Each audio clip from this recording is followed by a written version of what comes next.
Ah! What's up, everybody? I'm about to drive around. Well, my plan right now is that since I've got a little bit of time, I'm gonna drive over to the gas station, clean this bird shit off my windshield, and then I'm gonna drive to the country and show you some like really badass views. And hopefully I don't forget to do that part. But yeah, let's watch me clean bird shit. Woo! And I'm making this video because I watched the other night I watched a video. Well, for a couple reasons. The other night I watched a video about like a story about this dude. So like this guy was like all depressed and shit, and he didn't know what to do. He was like sitting on the bridge, and he wanted to kill himself because he was accountant, and he like not only that, he was an investor. He invested in the stock market and all that stuff. And when he invested like a fuckload of money, which had a lot more risk because the more you invest, the more you have risk. And when he invested all his money, like he like kept rising, like some company, you know, over like $1 million and shit. And then like later on, there was like a big crash or something in 2008, and then he lost all his money. And they borrowed money from the bank, 250 grand, and he lost that too. And the story goes like he was like sitting on the bridge, he was like all depressed and shit, and wanted to fucking kill himself. And there was like this guy that walked over to him. He's like, "Son, there's a boat." Like, the guy that walked over him said that to him, and the guy that's like standing over the bridge about to fucking kill himself, he was like, "What is he talking about?" And he's like, the guy that's talking to the guy that's about to kill himself, the guy was like, "Son, you gotta go to the boat. The boat's not gonna come to you." So he was like saying you gotta like kind of like reach for your goals, or goals aren't gonna come to you. So I thought that was pretty interesting. It's kind of a ridiculous story, but apparently it's based off a true story. And then like this guy that was talking to him, he's like an old man. You know, they don't know each other. And the guy that was about to jump off the bridge was like, "What the fuck are you talking about? Well, the boat's not gonna come to me. Like, there's no boat." Like, what's this guy talking about? But the old guy's like, "Yeah, the boat's not gonna come to you. You gotta go to it. Meet me here tomorrow." The old guy's like, "Meet me here tomorrow with $50. You think you can beat me at the race?" And the guy was like, "Yeah, I can beat you." He's like, "Okay, bring $50 tomorrow." And I'll bet if I win, I'll give you $500. And if you win, if I win, I get $50 from you. If you win, you get $500 from me. So he did that, and you know, he like he met him out tomorrow. So they fucking raced, and actually, before they raced, the old guy gave the dude that was about to commit suicide, like the guy from earlier, he was about to like give him, he came back to the same place, and you know, they had a race, but this time like the old man gave him a sack. Like he was wearing a sack, like he couldn't hop in it. He had to like hop there, and he turned him around backwards, so he had to like hop backwards in order to beat the old man at the race. And guess who lost? Not the old man. He didn't lose. But yeah, it was a lesson that with all odds against you, that you gotta go to your boat with like all odds against you. You want to watch me clean bird shit? Hold up. It's gonna be awesome, y'all. Here. Go watch this part. Go wash my windows and I'll continue on with the story. Woo! Hold on. Let's see. Oh, you probably can't see it, but you know, I'm gonna clean my window. Hopefully you'll see the bird shit. You know, I don't want to let anybody down.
Yeah. Woo-hoo. Yeah. Yeah. Yeah. I got it. Woo. Oh. Oh, dude. Look at that clean. Oh, look at that clean wife. Oh, man, that was awesome, dude. Fuck yeah. Okay, I'm gonna put this camera right here. See, hopefully it doesn't turn off or anything. Oh, maybe towards me a little bit. You ever wonder what your side face looks like? I wonder that shit all the time. It's just like a strong side face. Like, you look completely different like when you turn your face on the side than when you're facing the mirror.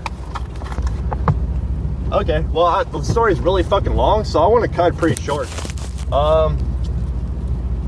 The old man that was talking to the guy that was about to commit suicide. This guy, the old man, like, gave him a balance sheet.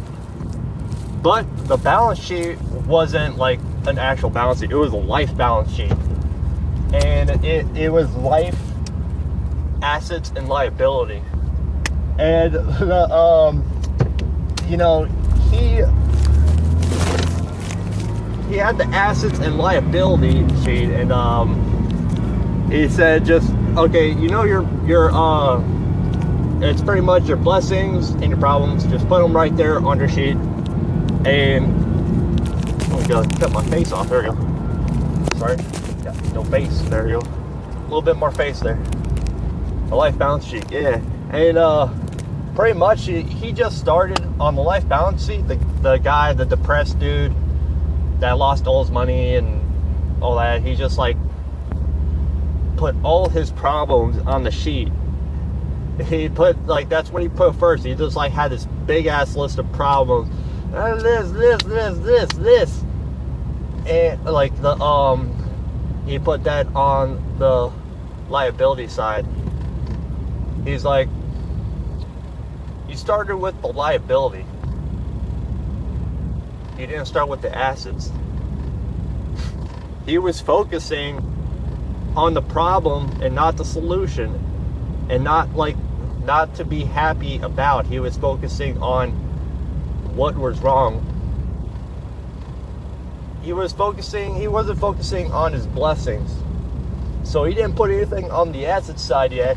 And the old guy was like, he just said stupid shit. He was like, do you speak English? And the depressed dude was like, yeah, I speak English. The old guy's like, put that down, that's the asset side. That's an asset. You know how many motherfuckers that come into this country that don't know English, and they make it really hard for them to make a living here, but they end up doing it anyways, and they become really fucking successful and rich. And he's like, put that down. So he put down English on the asset side.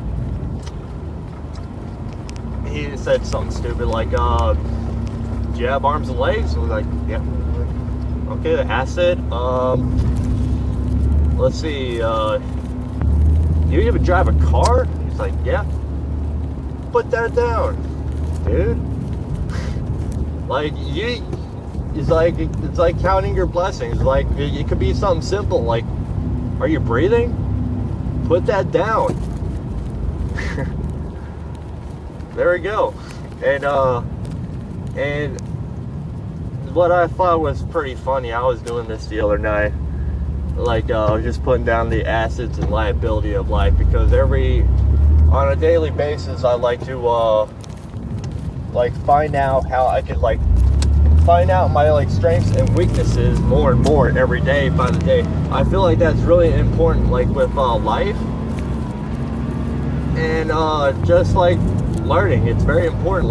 Whatever craft we want to learn on, we specialize in that craft, and we just tackle that craft and get it, man.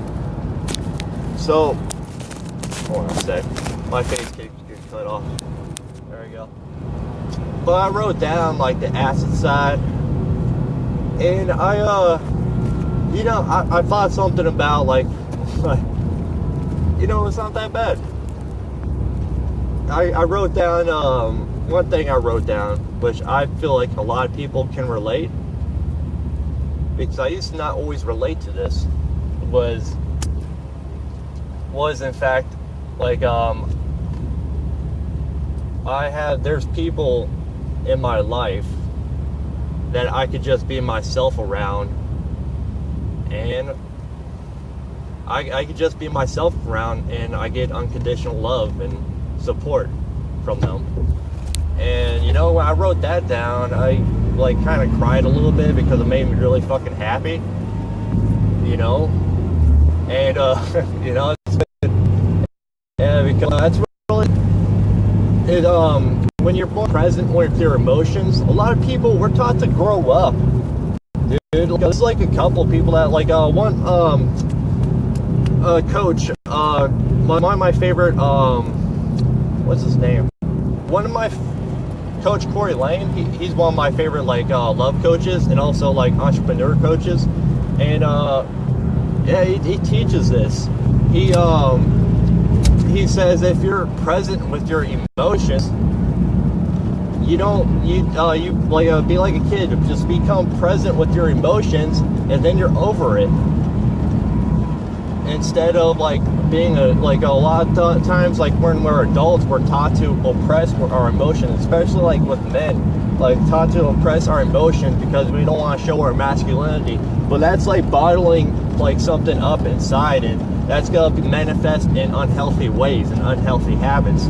So if you have emotions, what I do normally when I meditate, I'm present with my emotions. I just feel everything and just let it out, and it works. You just it feels good afterwards, because you don't really got anything to worry about. You let out all your fucking emotions.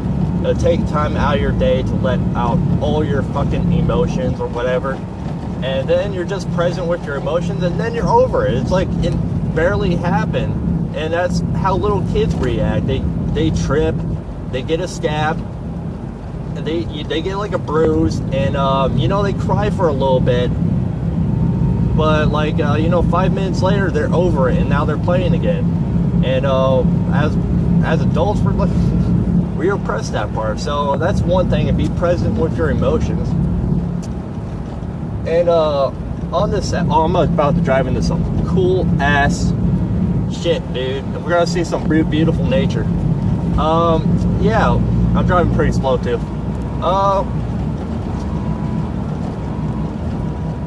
Yeah, pretty much.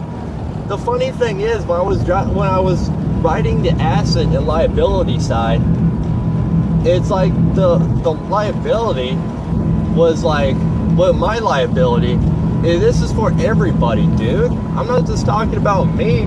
This is for everybody. Everybody's got some kind of, liability, but we can work on it. There was this thing called, we all got people, mostly all of us, I had before what the liability side is people that don't appreciate you. And what's funny thing is that we could fix those problems. I just, like, after I wrote that, I right next to it, I said solve, and underneath how to solve that problem, get rid of them. Just get rid of them, dude. If somebody doesn't appreciate you, get rid of them. And then, like, after that, I felt so fucking good. Like, I can't believe how, like, good I felt after putting that on paper, and I felt like a weight's been lifted off my shoulder.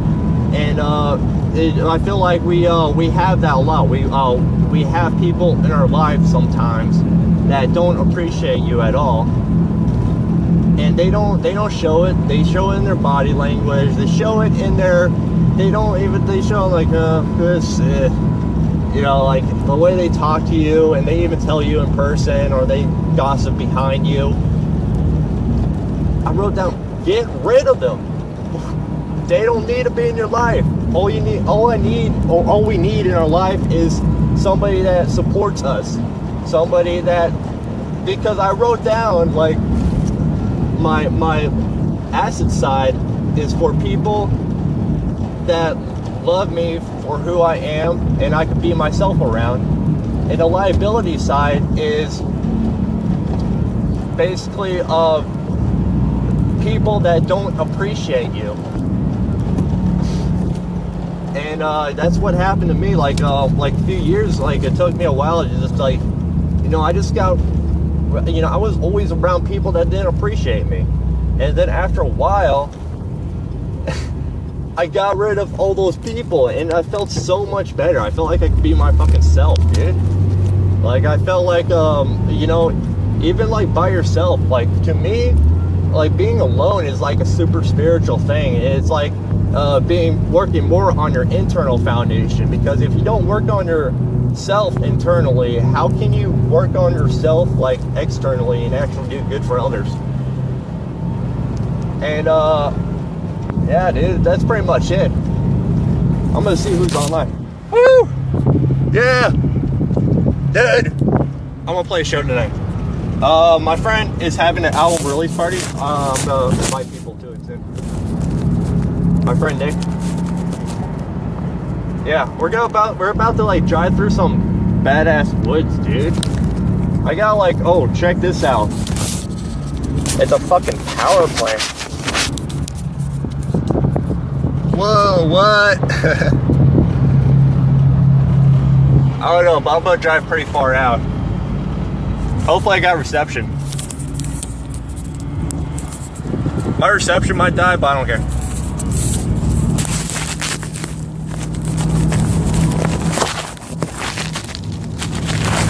Yeah, dude. Pretty much.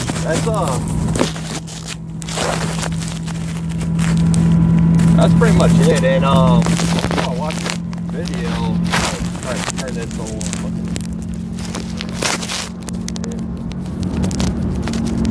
I cuss a lot. I believe you can cuss a lot and still be a good person. Like Muck Sticky. Like, he cusses all the time. He says in his rap songs, "Pussy bitch." Clit. He says like he's like a hippie rapper who smokes a lot of pot. He's funny, dude. But yeah, look up Muck Sticky. I love him to death, but he's a cool dude. And he's very positive too. He's like the most, like, positive rapper you'll ever meet. That's a landfill coming up. I think that's actually about it on what I was talking about. Well, we can look at some landfills, dude. That's a landfill.